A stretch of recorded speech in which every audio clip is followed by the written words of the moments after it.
Okay, I started recording. I will upload them after this meeting to the ambassador account.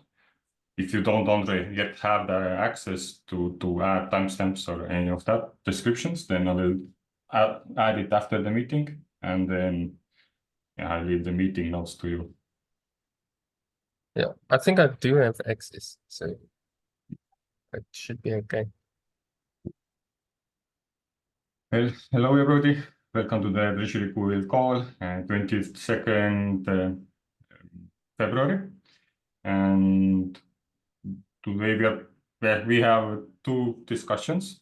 One is the main discussion would probably be looking again the Q1 budget requests and seeing how can we fit the budget.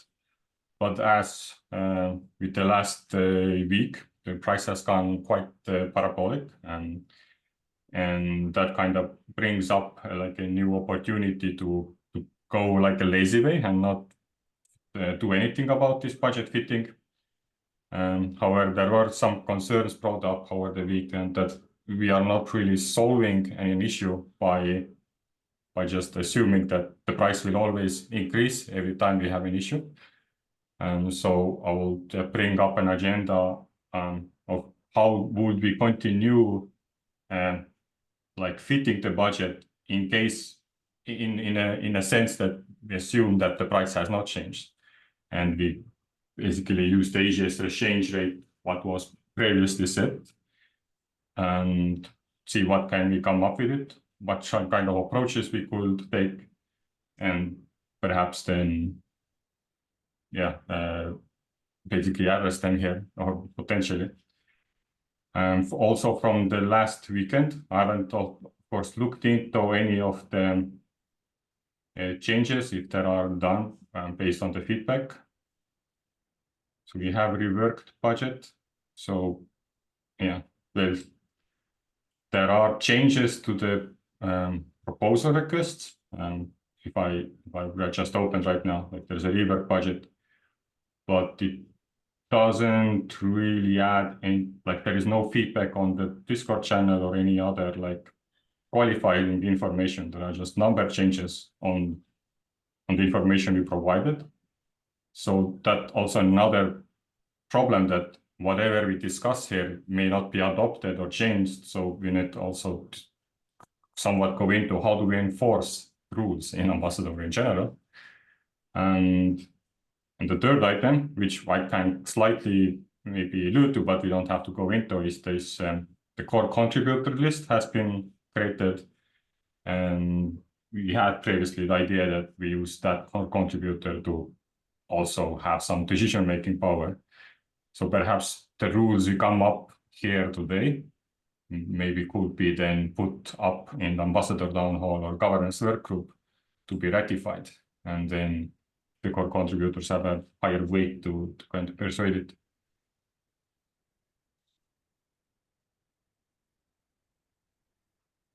Okay, yeah, you mentioned. Okay, so I do realize that when I now opened up the strategy guild proposal, that prices were changed. And now I also get the information from Walter that a budget cut of $1,000 was done, which isn't really like expect enough basically, because the problem is that we needed to reduce $10,000 total, so but it is a change, so we should maybe update these things. So yeah, I wonder what kind of approach people want to take. What should be the first discussion then to be taken? So we have like all over this, or what's your feeling and situation? Yes, what's the answer? I mean, I really take your point about, decisions were made when we were at 28 cents or whatever, but it just seems a bit crazy not to make any recognition of the fact that the price has rocketed. And we could have a lot more to and fro in of, oh, can you reduce it a bit? Can you reduce it a bit? And maybe we won't even get budgets sorted by the end of the quarter. So I wonder about putting it up just a bit. If we said, for instance, if we said an exchange rate of 35, then everybody's original budgets would be within overall budget. And I know what you're saying, that's the easy way out, but it's also quite a sound way out, I think. You know, if we're saying that this is our economy, I mean, I am I think we've talked about it before that maybe people should submit budgets in dollars so that we don't have problems when the price either rockets or plunges. But I just think maybe we could decide this as a one-off, or maybe, you know, it wouldn't have to be policy, but I just think to spare us all this to and fro-in, and it wouldn't be, you know, I'm not suggesting that we put up the exchange rate to what it is right now, because that is a lot. But if we did it to half what it is now, all our problems are solved at a stroke for this quarter. And I think then we need to look at how we do it next quarter and what process we're going to use.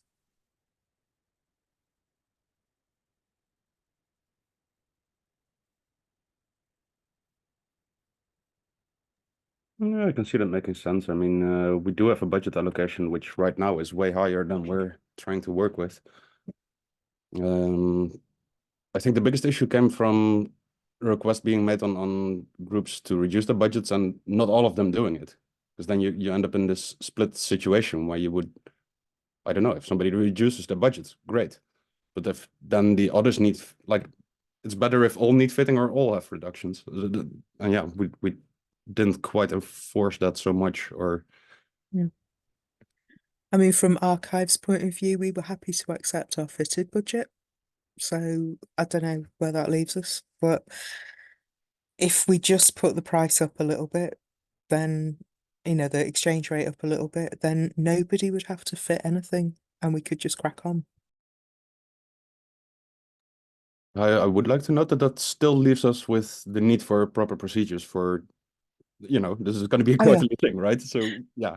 No, that's what I'm saying. I'm saying that maybe if we did that, then it's solved. This immediate issue is solved, and we can spend our time thinking about what should the future process be, rather than wrangling about, oh, can you take 1,000 off your budget? Oh, can you add? Do you know what I mean? It just feels like we could solve that wrangling quite easily, and we could say this is an extraordinary general decision based on the fact that the price has gone up so much. And we're not putting it up to the level it's actually at. We're just going up to, I mean, from my calculations, 35 cents would mean that everybody could have their original budget.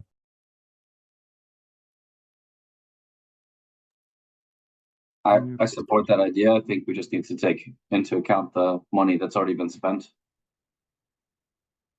at the previous exchange rate.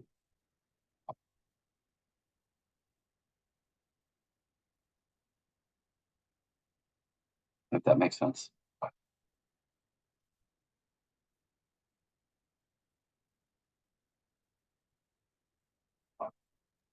Yeah, that's interesting. I think the last Treasury transaction was done at 53 cents or something.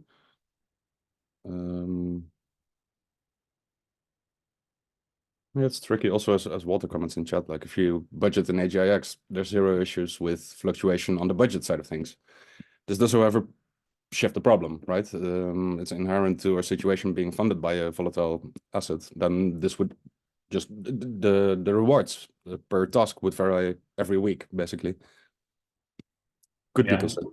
We went back to the dollar amount request so that we don't have so many different exchange rates for each different work groups. So one is basically calculating from 30 cents, another was 25, and everything is so random. So that doesn't, I know we want to be decentralized and everything should run it on, but there should be some kind of common standards. I think that will help us to be more co-creative in this sense.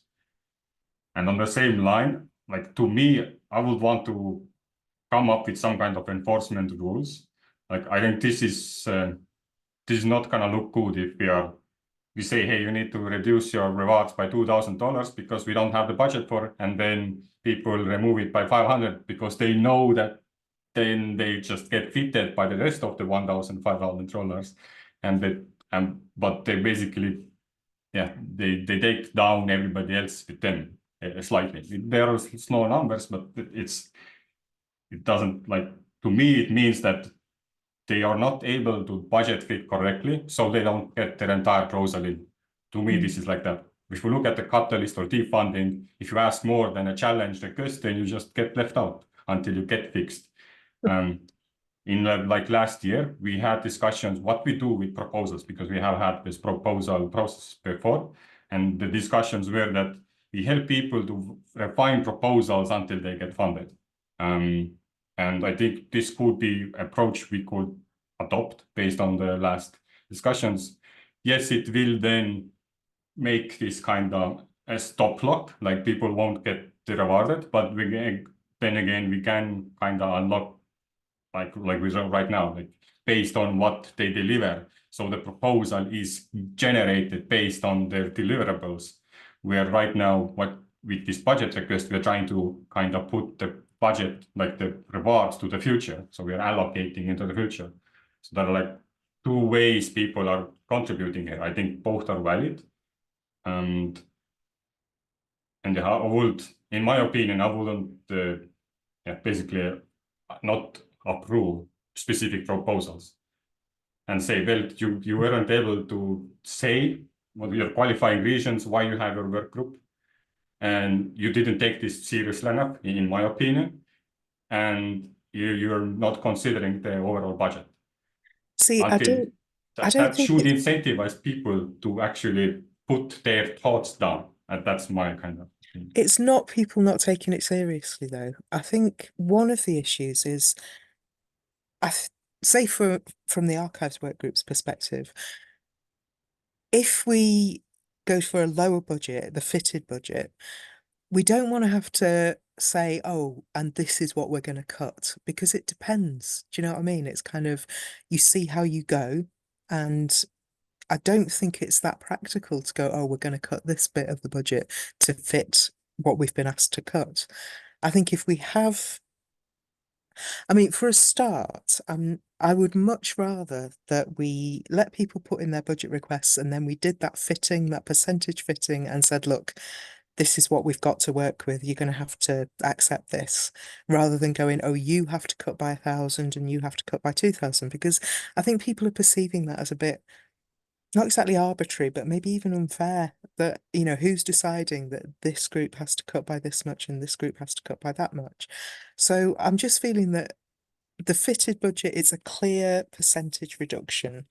And, you know, if somebody said, look, we absolutely can't do bloody anything on our fitted budget, then we have to take that on a case-by-case basis. But I also think that people submit their budget with an idea of what they're going to do, and then when they know how much they've actually got, they're going to have to play it by ear to see what they cut. I think as long as they've put forward something that says this is the work we want to do in this quarter and here's our budget for it, I don't think you can always predict what you're going to remove and what become, you know, things change as you go along. Things become more essential than you thought they were, or less essential. So I think we should let work groups fit to their budget as they see fit.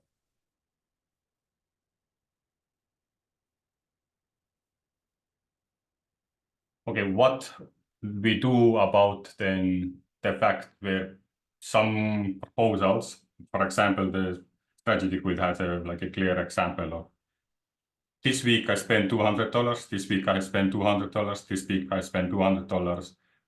Every month it takes $800. What happens if they increase? Well, I think now the strategy grid is more valuable because of the next quarter, there are more important discussions. Everything is $40 per hour.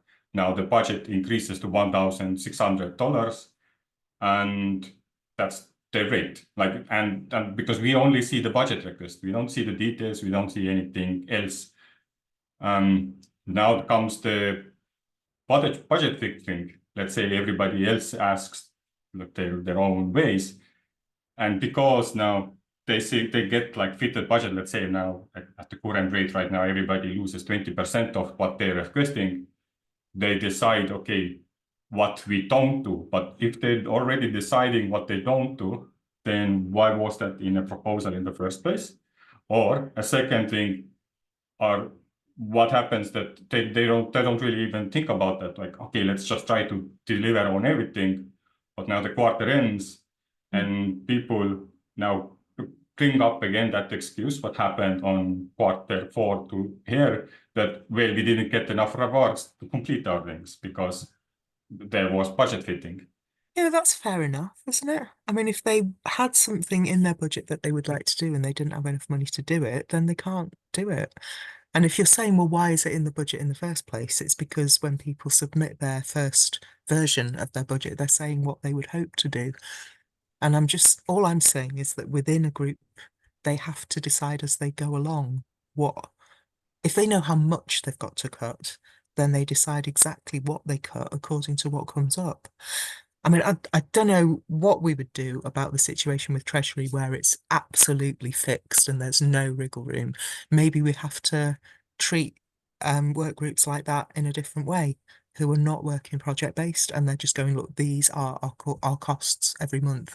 It's like there was a conversation somewhere in Discord about splitting it between kind of fixed costs and project costs. Maybe that's what it is, and maybe only project type costs are subject to fitting. I don't know.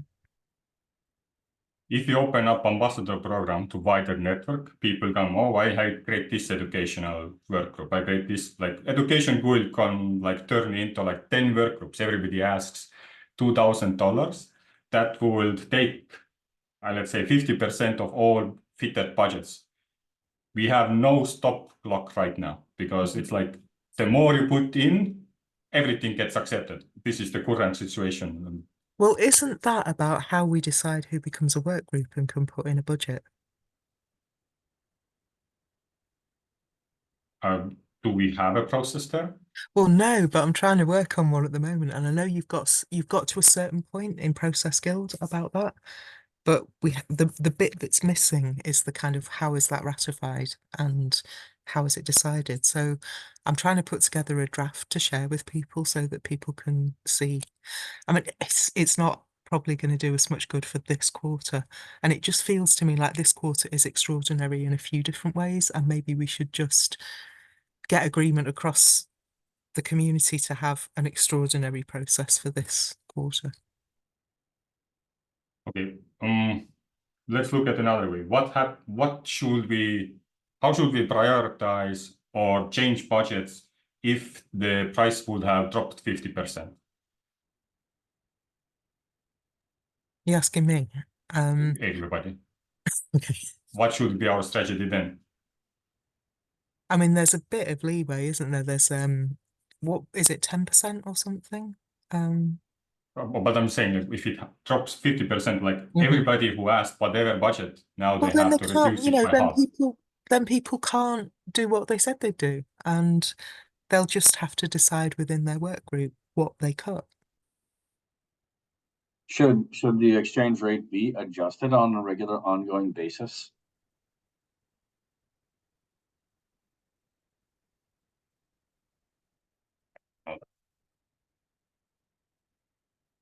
Technically, it should be because we don't receive Agix. Like, we are not locking into stable value or anything.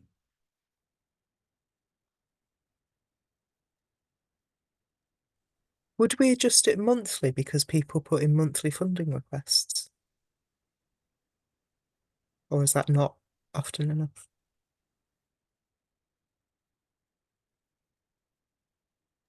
Like if there was a set date when a funding request went in. Or, oh, this might be a bit mad, but what if work groups actually were given the budget that they have requested on a certain date that we agree is the date that your budget gets given you, and it goes into their wallet and then they manage it. And if the price goes up, they're laughing, and if it doesn't, then they just have to decide what they're going to do, and then they give a report at the end. And if they haven't managed their funds in a good way, if people across the community feel that, maybe they don't get funded next time. I don't know.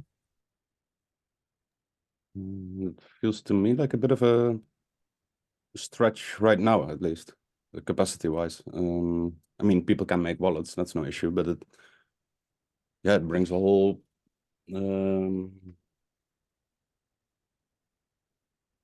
it's interesting. I think right now that's too much to push for. So we don't allow fund requests from people who don't deliver on their proposals, or something new that you mentioned on enforcing rules. For me, that was only in the context of what if we literally give people their whole quarter budget and let them decide how to manage currency fluctuations. I don't think it's necessarily true if we're going on with monthly funding requests. I don't know if it would be that valid then.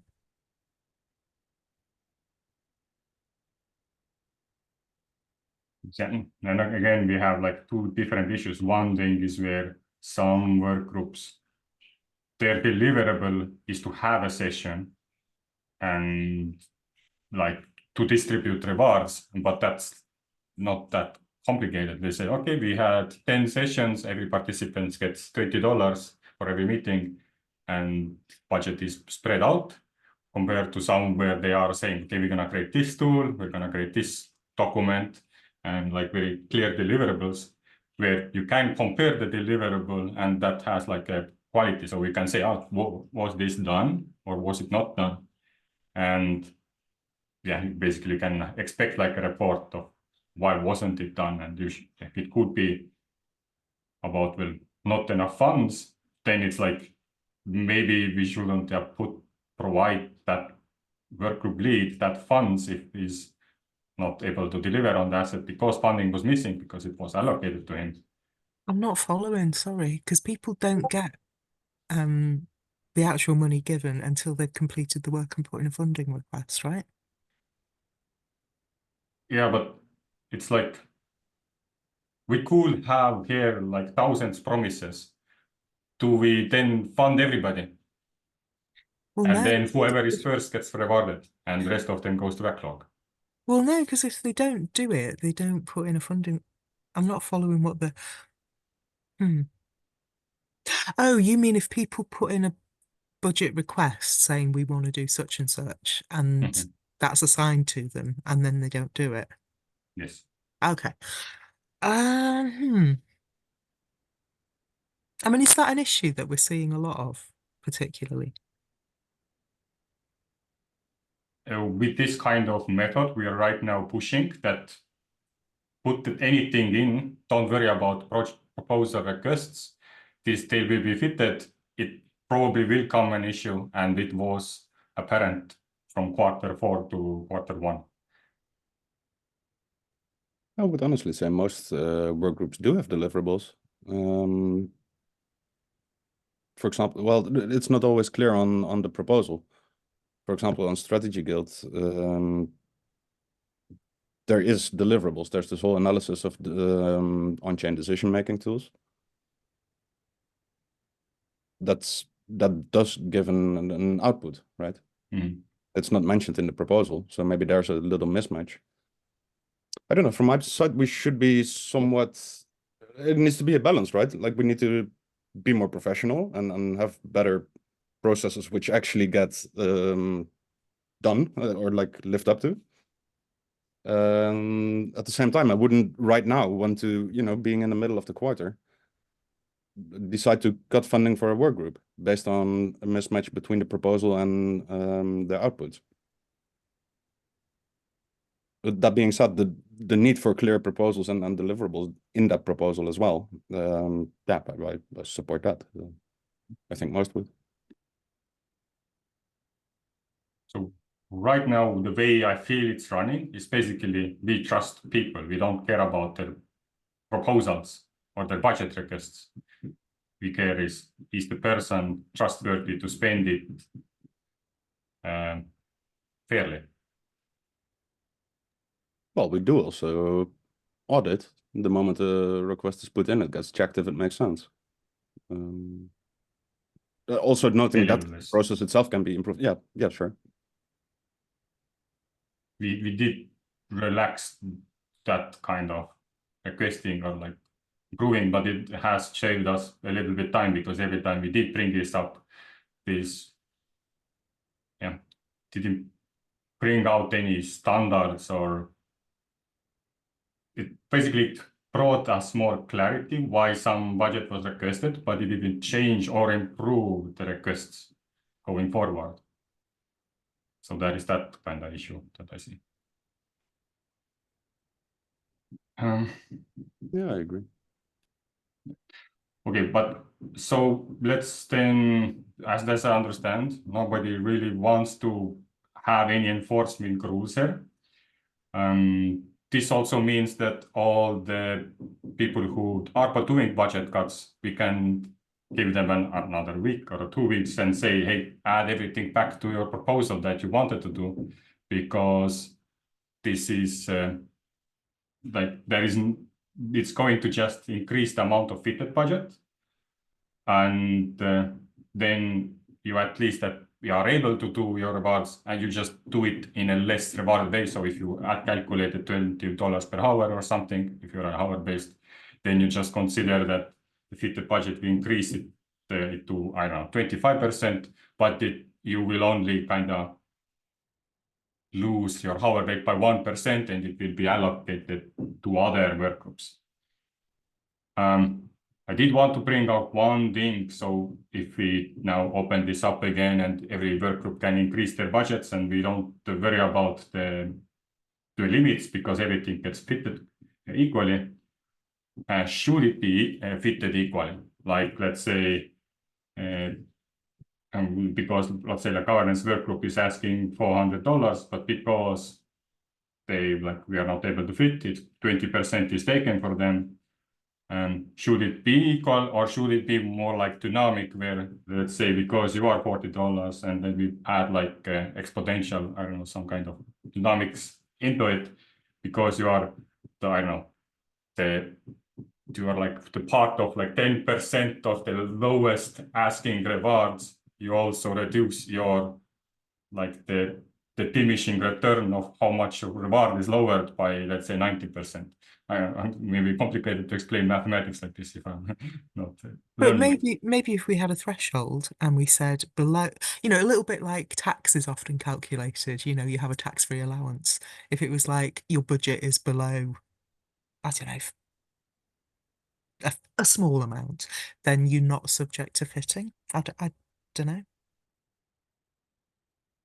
But I also really like the idea of budgets being split up into core costs. This is what we need to actually run this work group at all. And whatever you call them, project costs or, things that we would like to actually do. And there's, you can't fit people's project costs, because if you cut those, like you were saying with Treasury Guild, the guild can't run. So it's only the project costs or the one-off costs or whatever that are subject to fitting. And people would put in a budget that is this much for running costs and this much for actual work. Maybe. Okay, but in that sense, I feel like we could have a maximum limit that should be core, like how much a work group requires for running costs, so that it cannot be more than something, because if that core contribution cannot be lowered, but then again, is that really necessary? Compared to like if they look at the fitted budget and they say, no, this is like almost $9 per hour, let's say, and then maybe it's not needed. And if they say, well, this is too low reward to run it. Like Well, we were able to run Ambassador program at $4,000 per month.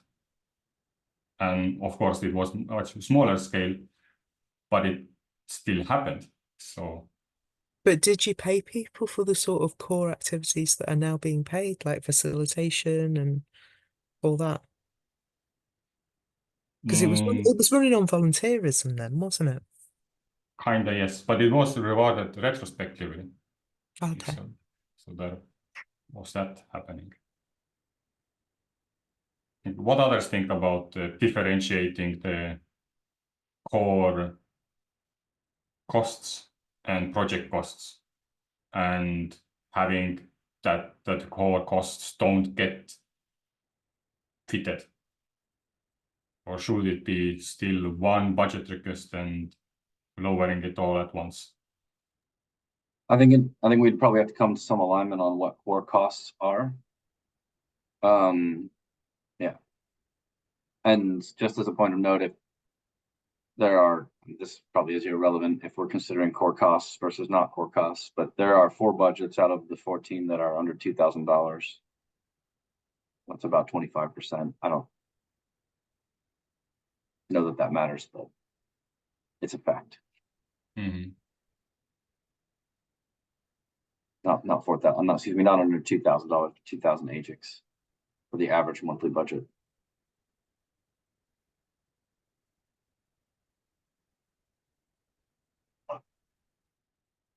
Walter? Well, so we've tried fairly hard within the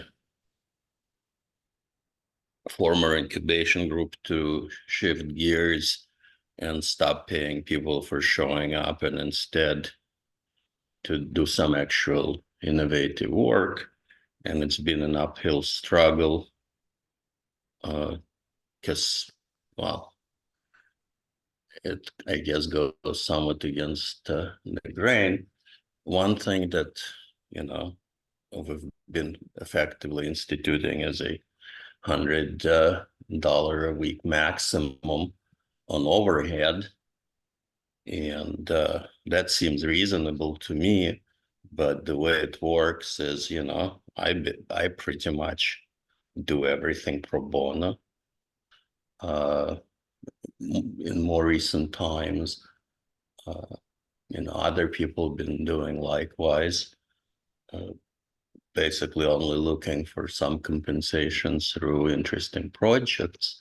So to me, saying, well, the overhead is the core and the project is something you actually cut is quite the opposite to that mentality, that basically you say that showing up for meetings is what makes the unit real, and everything else can just get cut as money is run out.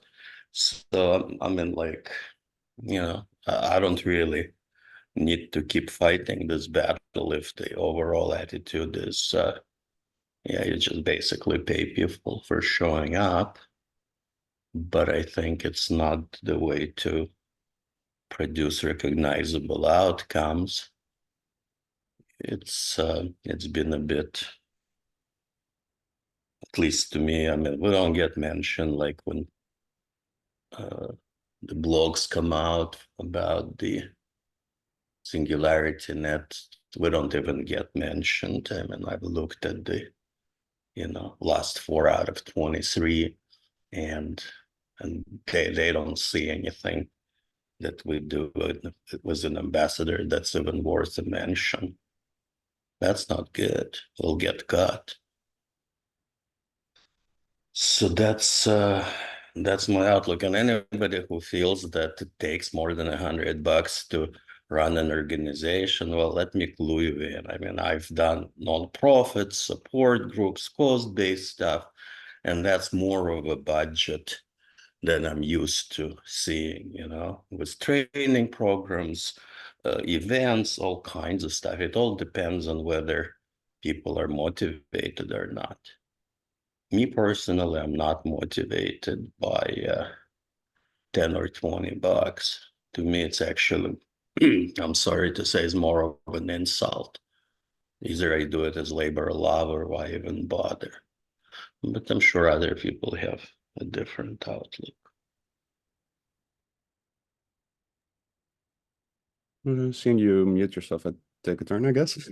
Well, first of all, on that last point, I mean, we're a global organization. There's plenty of people from places where that's a multitude of the minimum wage. So yeah, that's relative there. And also, I keep hearing it being brought up that there's a lot of groups paying for attendance in meetings, yet I never get an example of that. So I just don't feel it's accurate. And also would want to note that the way Tevo now describes core costs, or it's whatever label you put to it, I think it's like more like facilitation costs and scribbling, or like taking meeting notes, that kind of facilitation stuff, rather than sitting in a meeting. So yeah.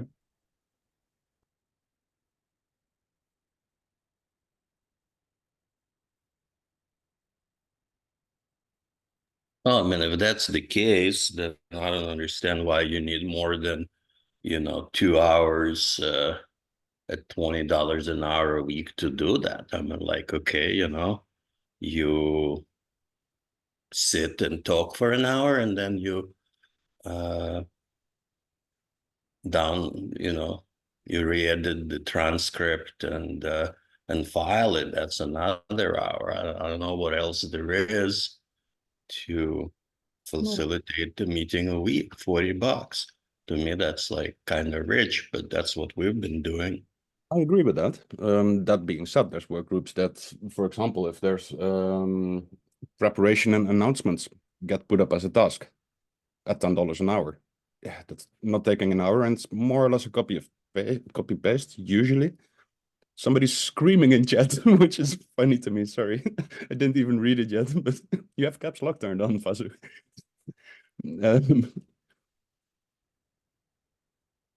Yeah, I don't know. I agree. The cost for that shouldn't be too high, but I do think that's what Tevo aimed at, seeing as like maybe core is the wrong word, because it's having the meetings and not doing the work for the actual work group. So maybe it's more like base or project management, or I don't know what you want to call it. But yeah, then that's like if the fitting would take place and it's also done on that side of things. Yeah, I can see the case for excluding that from fitting. That being said, it's going to be a small percentage of the total cost, most likely. So yeah, less effective because of that. I sort of also think in some cases the core costs could be the thing that the work group does, whatever it is that they I'm not expressing myself very well, but I don't know, video work group makes videos. If they don't make videos, there's no point in them existing. So maybe, Treasury group work group manages the Treasury. If they haven't got enough funding to do that, then there's no point in them existing. Those to me are kind of core costs as well. So I guess what I'm saying is that some work groups are all core cost and some are more project based.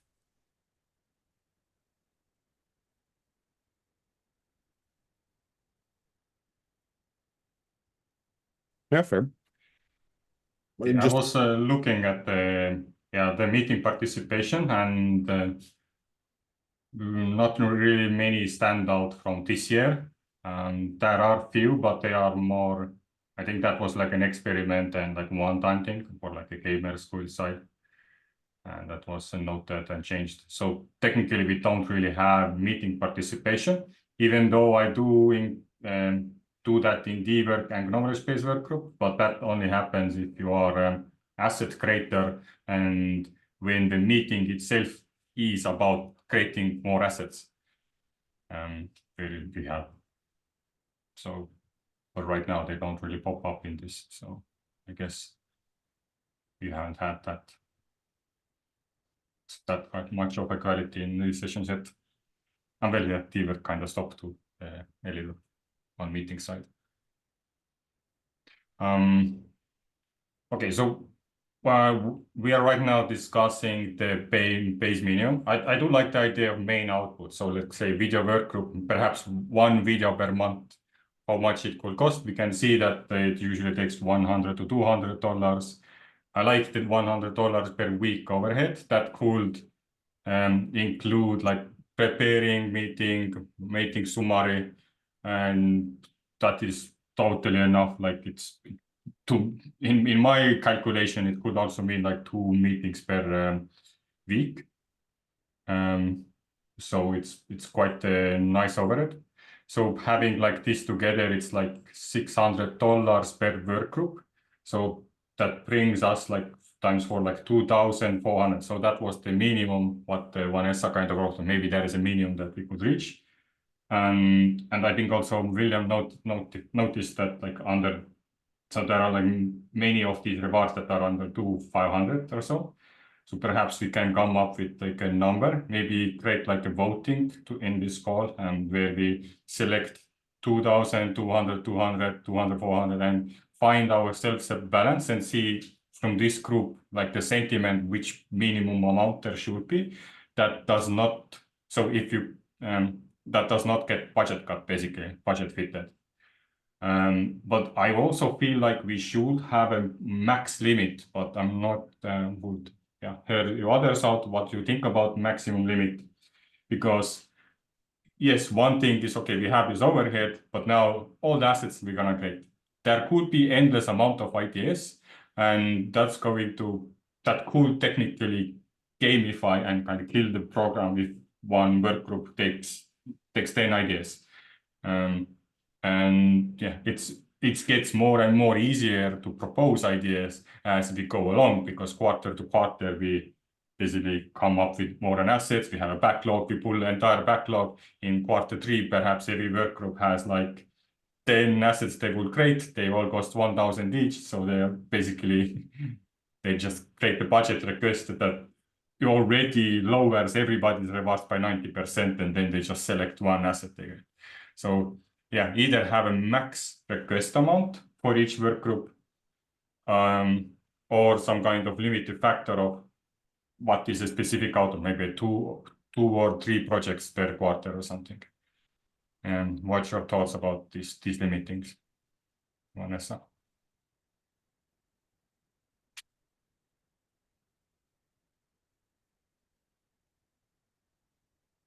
Yes, Peter. So as you know, we've been asked, or Tommy volunteered us to figure out some decision-making tools, and we've managed. He put up $20 bounties for oftentimes what's like hours and hours of work. You can see that every link is a report. So there is about 10 of them, and that's all the budget, all the organizing. I've been doing pro bono because I find the topic important. Kind of like our internal customer right now is deep funding, but I think this is the type of tooling that the Singularity Net overall could use, that ambassadors could use, units within it could. So I find it worthwhile. I already experimented in this field, already familiar with maybe 4 or 5 of the list. So this is a way to get stuff done because you're interested in the outcomes. And so I don't complain too much about doing stuff for free, because I think it's important. It's a type of thing we ended up doing out of strategy because there is no ambassador level budget. To me, this is something that's organization wide and should be paid like that. Likewise, Tommy decided to stop getting paid, similarly like the administration of Education Guild, the designs and the videos and everything. It's been, all the administration, everything I've been doing has been uncompensated again, because I'm kind of interested in the outcomes. So I'm not saying it's a good or sustainable model, but I can tell you that, for example, this decision tool work is going to give us visibility ecosystem. I mean like the ambassador program. We're not harping on this is Tommy and Walter and the strategy group, right? Guild. This is our overall sort of effort that will get noticed. Hopefully Peter makes sure it gets put into the Singularity blog or even blogs about it directly. So something will be remembered for like 6 months or 12 months from now. I think this is the kind of thing we should focus on and supplement it with some budgeting. You know, take it beyond like the labor of love.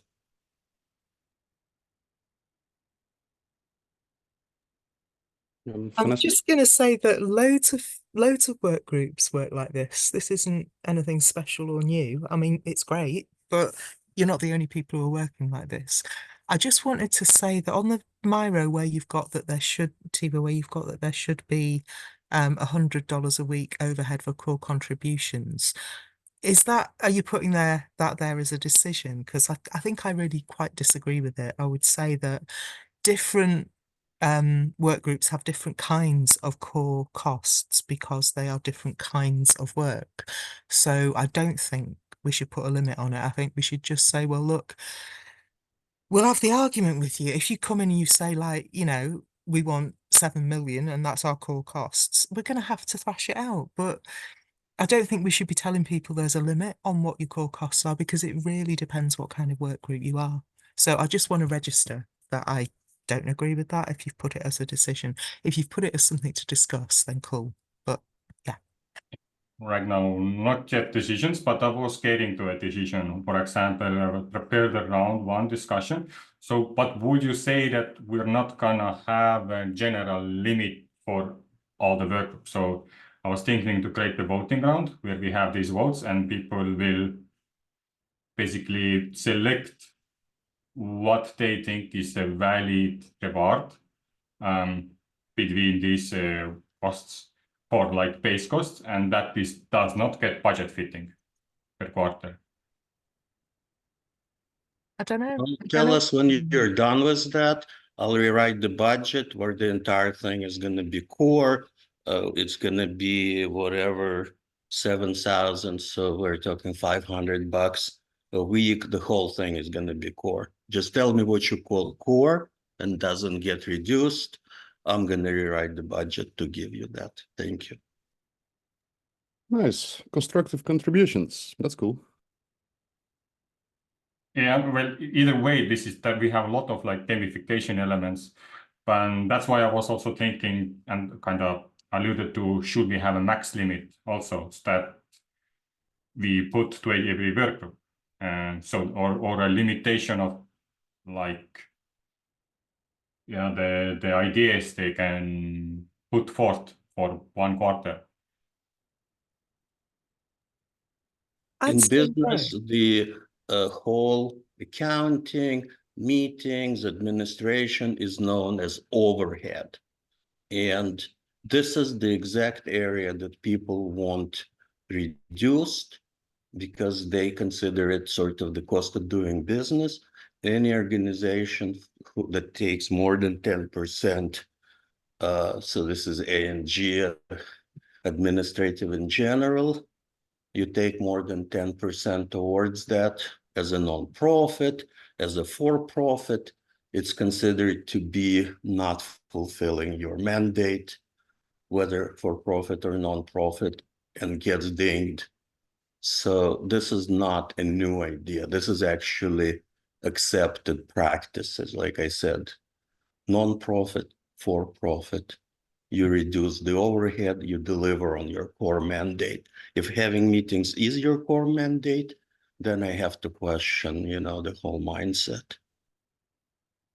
One thing I would also say that you wouldn't have to change your core costs because we don't differentiate core costs. Well, what does this just basically we vote for is the amount that does not budget fitted. So if your overhead is, let's say, $1,000, that's your core cost, let's say, or the base costs.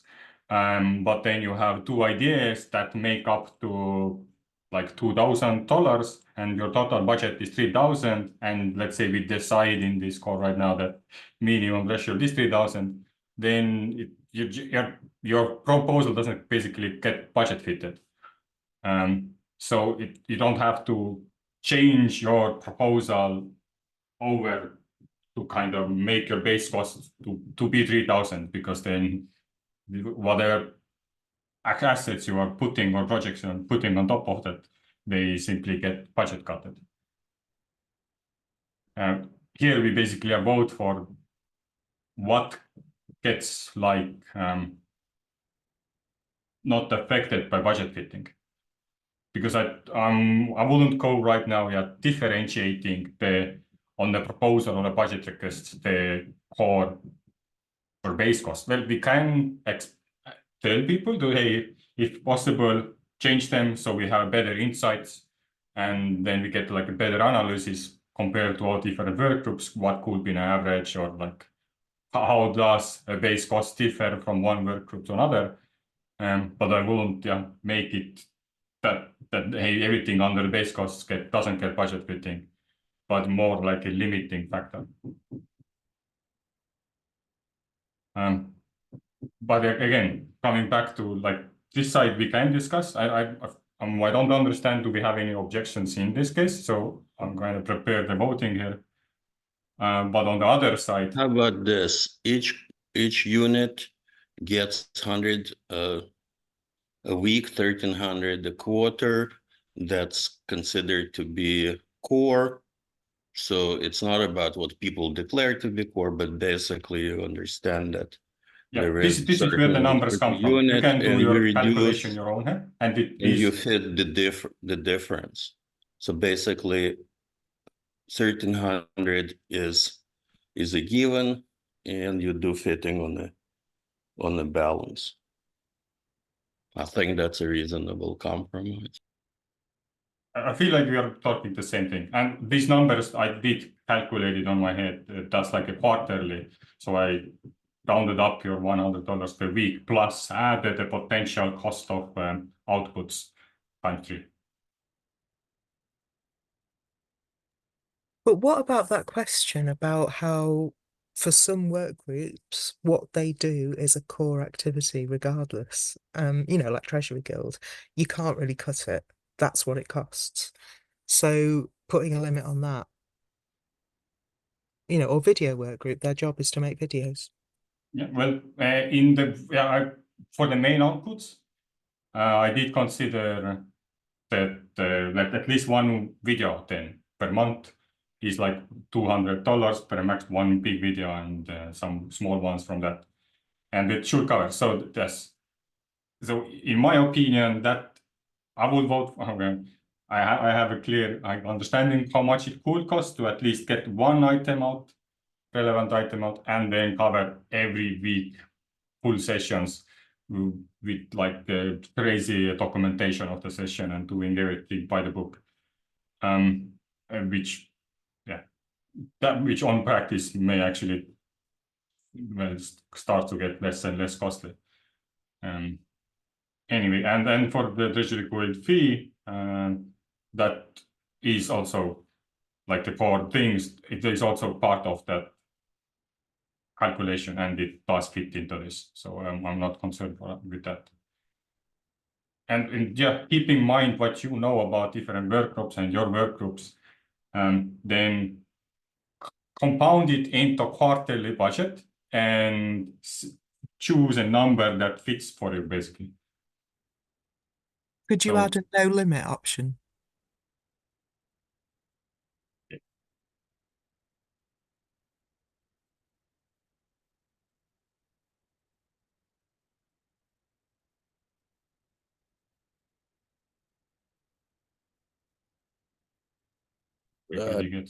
Want to do a lot of math on dividing by 13 and stuff, and but okay.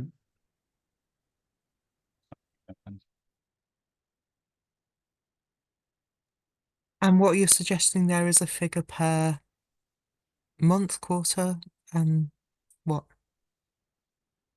No, there isn't. This is the quarterly budget. Quarterly, okay. And what effect it has, any number below that doesn't get budget fitting. Or no limit, basically we don't use this limiting tool at all. And basically, based on our then collective sentiment, I will share the Marbot link. We will choose a value basically where the sentiment lies in between. Maybe let's say we had 3 votes for 2000, or let's say we had 3 votes for 1000, 3 votes for 3000, then we take the middle one, 2000, find ourselves like the middle estimation, and then we do another round for being more accurate, maybe into 100s. Just one question. Would it make sense to, before we do this voting, to establish what exactly kind of activities are included in this? Just to have it fully clear. I think that would be a good thing. Like from my Everything you think is core contribution. We don't differentiate on the proposal. This is a suggestion for the proposers that would be nice if on the proposal you start in future differentiating core contributions or like base contributions or base activities that your work group requires to just be running and producing one main component that the work should be. But mainly what we are voting here is the minimum amount, so that if on the quarterly work budget, let's say we vote for 3,000 everybody, then if the quarterly budget is under 3,000, you don't get for budget fitting. If your budget, let's say, is 4,000 and the lowering percent is 20%, then we take this 4,000 minus 3,000, and then we only fit from that $1,000. So you lose $200. So basically, you get your core 3,000 plus 800 for the budget fitting. Okay, that does give a lot of context, additional context, which I didn't have, because so far I was approaching it from like, what do you need to, keep the work group running? Yeah, okay. And this is why this is the limit. We assume every work group would fit under, so that they are able to have their basic needs met.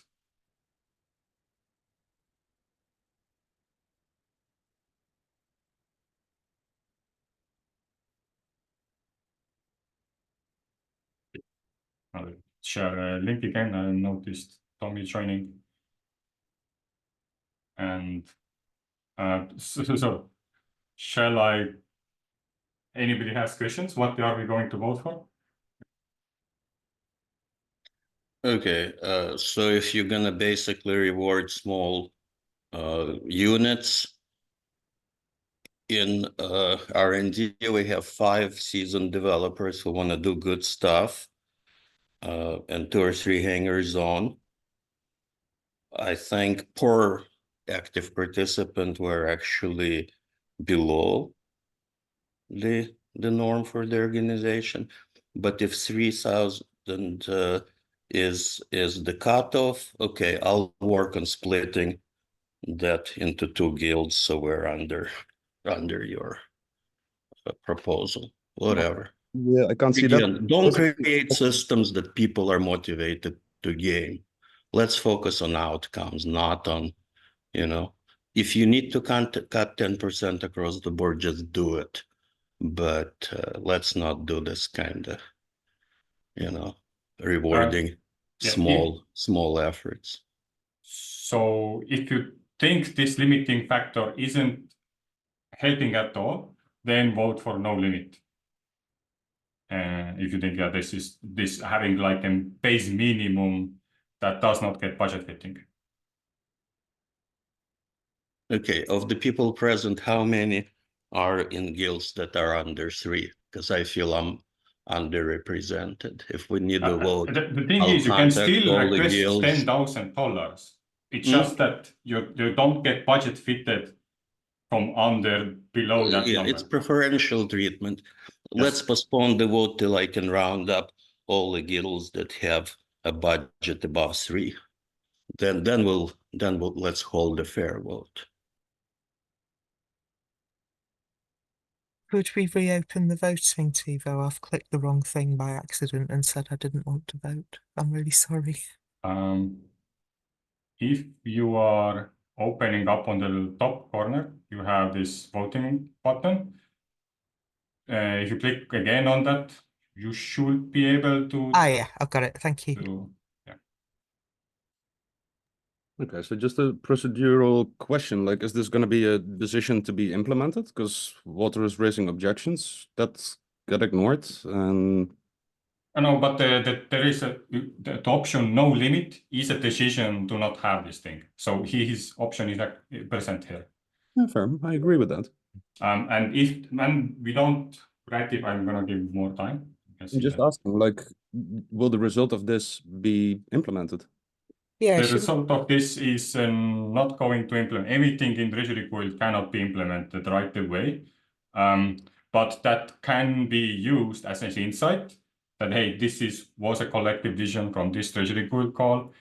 And then I guess what we usually have been doing is like wait 2 weeks until another Treasury Guild call and collect more basically feedback, which is of course always been a pain in the ass because we have kind of stagnated on enforcing rules, but then again we also make it more,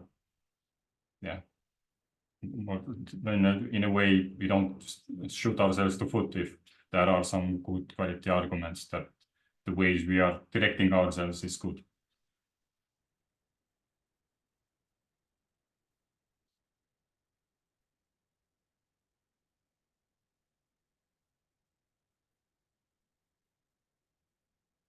Does anybody need more time? I said, okay, I see more people joining to the motherboard, so I'm gonna share the link again. 10 people.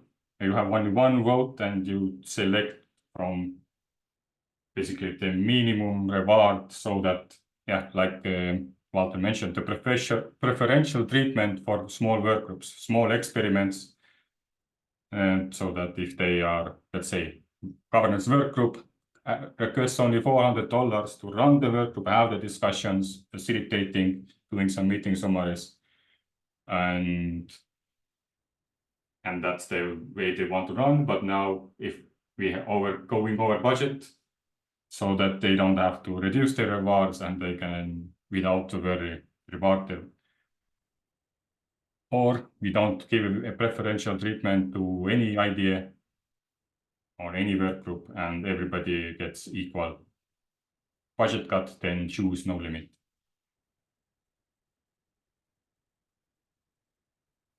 I'll give 1 more minute. 3 people have not yet voted. Miro and 2 visitors I'm not able to recognize.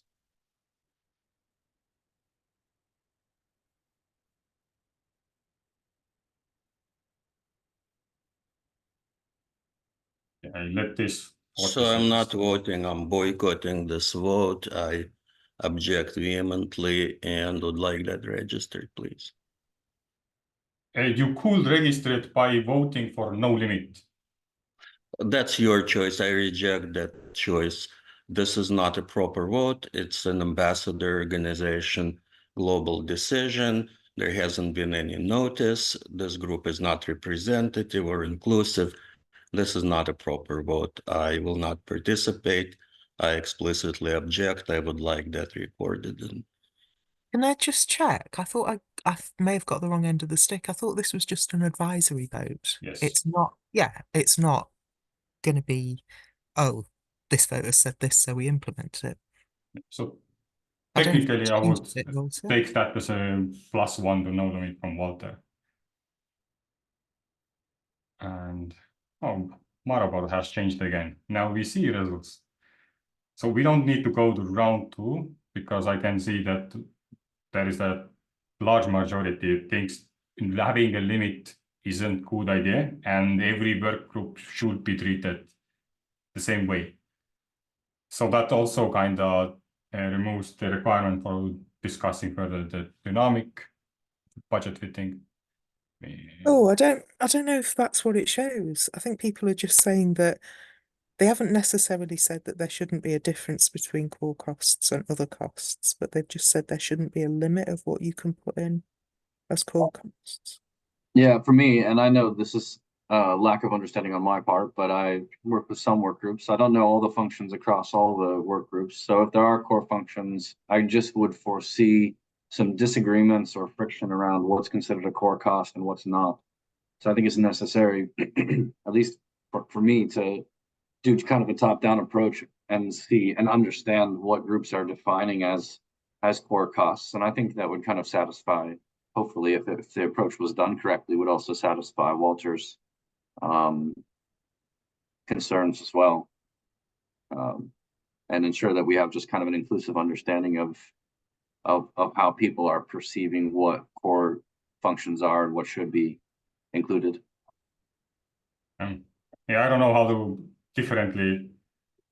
Coming back to this, we were not voting on what is core costs. It's just whatever the work group thinks is the core costs. We had two insights that overhead usually takes $100 per week, and it should include something that the work mainly produces.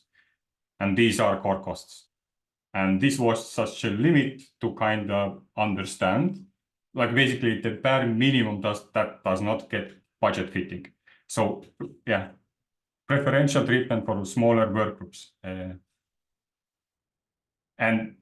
that would, yeah, maybe a work group didn't have any core cost and they just had an idea, then they would not be subjected to this.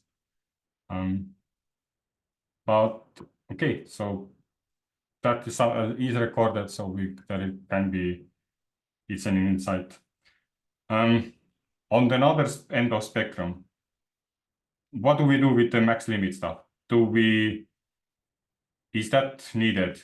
Should we go into that, or we also ignore that? Because right now we are again back to like the basics, but we have learned one thing, that everybody, all the work groups, put all your ideas, all your contingency costs into a proposal, and increase the budgets to what you actually are able to produce. Keep in mind that we are going to look more into, so let's say you ask $1,000. Yeah, well, technically we are not asking, we so far have shown that we are delivering something. So let's say you say, right now it's hard, for example, to distinguish in video work group, like, okay, they say we are gonna spend $6,000 on video items. How many videos it is? Is it 1, 2, 3, 4? That is, I'm not sure is that able to kind of differentiate from that. I think we should somehow quantify them so that we are able to measure the work group proposals, because in the next round, we would like to see if people are delivering on what they are suggesting or proposing. And yeah, I would assume, and then, okay, now coming back to the final discussion or the first discussion, what do we do with the quarterly budget? Is this quarter budget that has been established quite long time ago, should we increase it by exchange rate from now on, or we only adopt this last 2 weeks? No, last month and plus these 2 weeks or 1 week, I don't know how much we have left with the new exchange rate, or yeah, that's like a fair option, I guess. Can I just Sorry. ask a question, Tevo? You know the column, sorry, can you just go back to the the column requested budget in Agix? Is that what people originally put in, or is it since they have reduced it as requested, or what is it? Requested in USD is what every work group is Oh no, I requesting. mean the next one, the next column. This is calculated based on exchange rate that is put to 2 point. Okay. So the USD one is what they originally submitted, isn't it? Or is it? Yes. Yeah. Yes. Okay. So And last checks were done, last Treasury Good meeting. Plus, I did some updates day after. But yeah, I haven't received any more updates. But now I see that the documents are changed. So there are updates, but now we can basically we can expect people to change the proposals again if they want.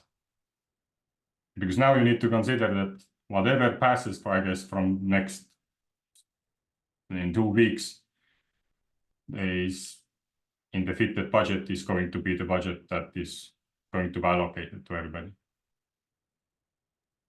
In my mind, we can keep it very simple and just revert the budget costs that were requested and executed by, well, most work groups, I would say. Some, well, those that were done, undo them. These are USD requests. We have the budget for allocating it fully. I don't see reason for fitting the budget to then get a bigger reserve. That doesn't feel right to me. I mean, don't get me wrong, I like building a big reserve, sure, but yeah, why fit if we have the budget?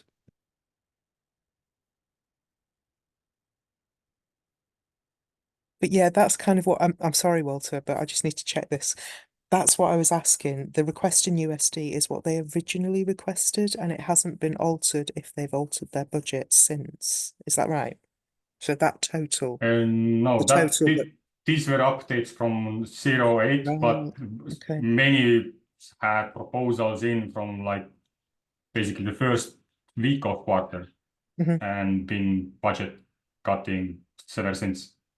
Yeah. No, but when Peter's saying let's go back to what people originally requested, that is or isn't that column request in USD. That is what they originally. We don't have that yeah? information. Oh, we don't. Then have we that. would need to Okay, go cool. to individual proposals and see if Right. there are previous revisions. Sound. Cheers. So I wonder maybe there is a version here, but yeah, I think there could be older versions in Excel, but I know how far back it goes.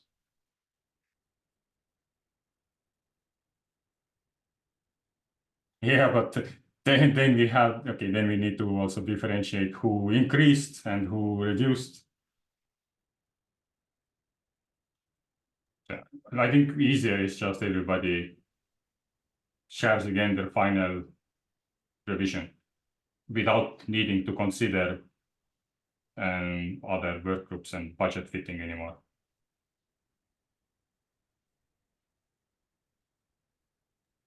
Walter, go for Nice.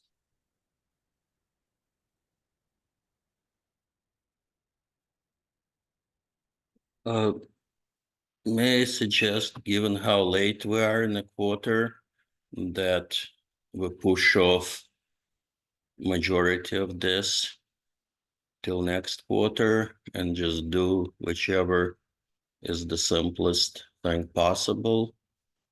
And just like Peter, what would it take to shift this policy discussion up into the organization level? Because otherwise this is kind of like, I don't think this is the way to do it. You know, what's core, what's not. If we start that now, we can potentially be at least in time for the next quarter.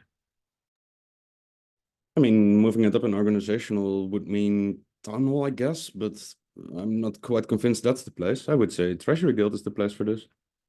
Well, don't we already have ambassador assembly? I mean, to me, that should be that or a similar vehicle is in order. To me, town hall was always a place where new people would come and, you know, much broader attendance and advertising, but that's just me. I get what you're saying. Well, first of all, the ambassador assembly hasn't been happening for quite a while since we're having this whole core contributor and opening up the group kind of thing. There's no decisions being made by the core ambassador group. So there's also not been meetings. And I don't know. I personally feel town hall is not the right place for it. Maybe dedicated session could work, but then again, right now it is. Treasury Guild is dedicating a session to it. So to me, that kind of works, I guess. Open to alternatives. Didn't we So last typically, time? Oh, sorry. Go on. No, do go ahead. I've interrupted you so many times. I was I just give going you to say, didn't we? apologize. I genuinely do. Very sorry. I was just going to say, didn't we have dedicated sessions last quarter where they were labelled in the calendar as, you know, budget sessions specifically, and then people kind of knew it wasn't just an ordinary Treasury Guild meeting, and they came to it a bit more. Mind you, there's quite a few people here, so maybe that's bollocks, but you know. Yeah, we did, sure. At the same time, I would kind of assume, and that's an assumption, that people by now know that during Treasury Guild, the budget discussion is going to be discussed. You're probably right. Just as an aside to all this, can we start telling work groups you need to be sorting out your Q2 budget as of now, so that maybe we don't have this next time? Well, that would be very preferred by me as well. Like as Walter also mentioned, for this go to the somewhat simplest option, get it sorted, get it agreed, and then yeah, most likely it's going to be after BGI for me personally at least. But then spend the remainder of the quarter on establishing the proper processes for Q3, so we can do that theoretically in 1 or 2 weeks, rather than 1 or 2 months. Yeah. The way the legislative bodies typically do this is there is like a committee or a working group that does the in-depth study and then presents a proposal and some kind of pro-con to make the full body be able to decide. So to me, the Treasury Guild being that committee and working up a proposal is perfect. It's only the deciding part being constrained here that I struggle with. Well, it will be the first thing that the now broadened up group of core contributors will have their say on.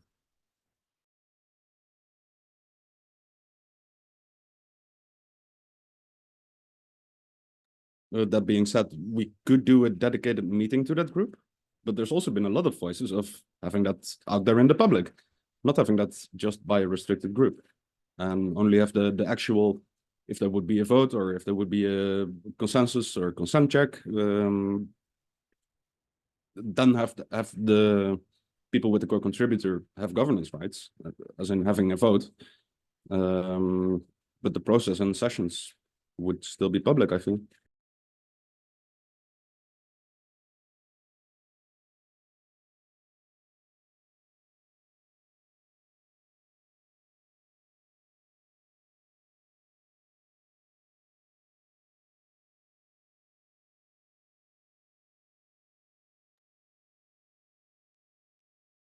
All right, we are reaching to the end of session. I think I will do does anybody want to have a final words? And then I will do a meeting summary as a second recording.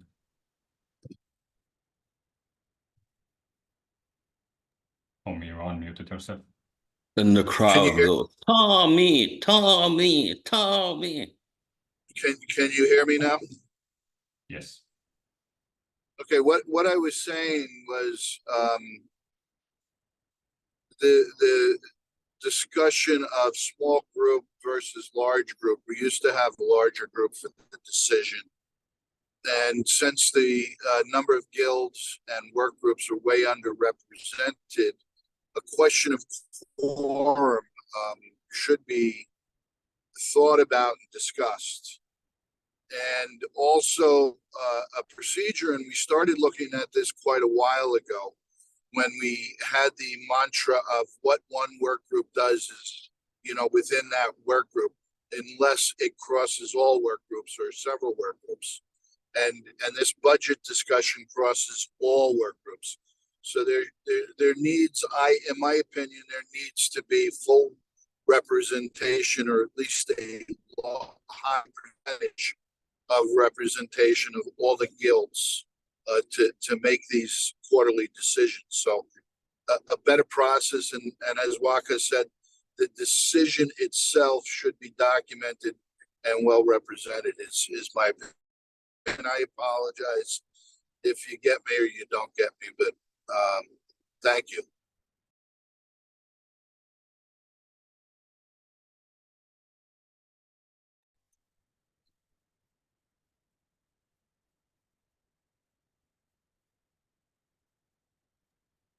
Okay, I will stop the main recording now.